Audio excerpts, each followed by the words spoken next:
Hindi mo kailangang pagtiisan, Mitena, ang kanilang masamang pagtrato sa iyo. Sino ka? Nasaan ka? Humantad ka sa akin at magpakilala.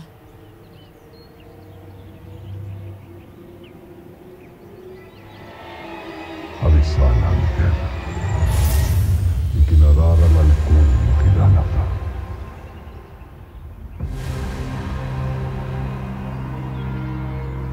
Nakikilala kita. Nakita na kita sa aking mga mata. Lumayo ka sa akin! At huwag ka nang magpapakita pa! Hindi mo kailangang matakot, Mitena. Sapagkat hindi ako naparito bilang isang kaaway, kundi isang kaibigan at kapanalig na naaawa na sa iyo dahil sa hindi makatarungang suklam at pagtrato ng lahat sa iyo bilang isang dating reyna ng Encantadia. At anong uri ng pakikipagkaibigan ang iyong nais sa akin? Isang pagkakaibigan at pagkakasunduan na ibalik sa iyo ang kapangyarihan at ang natatanging pagkilala bilang isang tunay na kera ng buong Encantadia. Tayong dalawa lamang, Mitena, ang muling nararapat na maghari dito sa lupaing ito. Tayong dalawa lamang ang karapat-dapat. Ipagkakalob ko sa iyo ang lahat ng inagaw at tinanggal sa iyo. Lalo pat higit na mas makapangyarihan sa mga sangre at kahit na sa kapatid mong bathaluman ang aking Panginoon. Tayong dalawa, Mitena, ang kailangang magtungan upang magapi natin ang mga namumulong diwata upang muli tayong kilalanin bilang tanging hari at reyna ng buong Encantadia.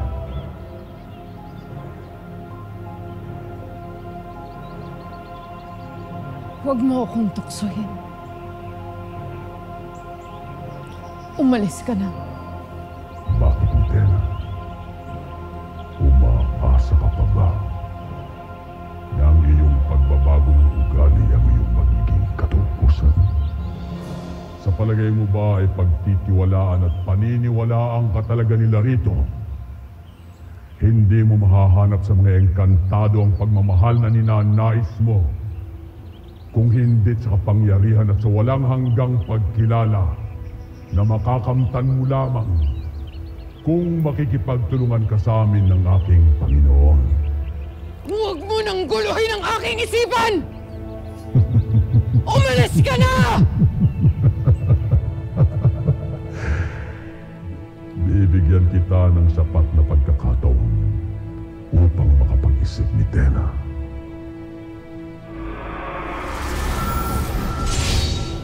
Kapag nakapagpasya ka na ikaw ay para sa amin, hipan mo ang plautang ito at agad akong darating. Hihintayin ko ang pagbabago ng iyong isipan at batid ko na mangyayari yon, Mitena. Sapagkat ako lamang at ang aking Panginoon ang makapagbibigay sa iyo ng pagkilala at tiwala na matagal nang inaasam.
muling bumaba ng Encantadia, kailangan bigyan ng babala ang inyong kapatid.